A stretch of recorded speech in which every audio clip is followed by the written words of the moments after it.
আপনারা ভিটামিনের বিভিন্ন ধরনের ঘাটতি পূরণ করার জন্য আরেকটি মেডিসিন ব্যবহার করবেন। সেই মেডিসিনটা হচ্ছে AD3। AD3 মেডিসিনটি ব্যবহার করবেন 1 লিটার পানিতে 1 মিলিগ্রাম ওষুধ ব্যবহার করবেন। 4 থেকে 5টা অথবা 6টা, সেই ধরনের 2 থেকে 2.5 ঘন্টা সময় সে পানিটি দিবেন। দেওয়ার ফলে আপনাদের কি হবে, পাখিগুলো, এই যে পাখিগুলো আপনাদের আমার পিছনে দেখাচ্ছি, সে পাখিগুলো ক্যালসিয়াম এবং বিভিন্ন ধরনের যে ভিটামিনগুলো, সেই ভিটামিনগুলো ঘাটতি পূরণ হবে।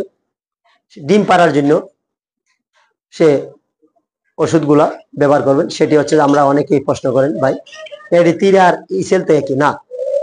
AD3 হচ্ছে যে কি 3টা ভিটামিনের সমৃদ্ধ, সেটি দেখেন এখানে লেখা আছে vitamin A, vitamin 3, vitamin E, vitamin D, vitamin E, vitamin A, vitamin D, vitamin E, 3টা ভিটামিনের সমৃদ্ধ সেটি। এটি ইসেলের চেয়ে ভালো কাজ করে।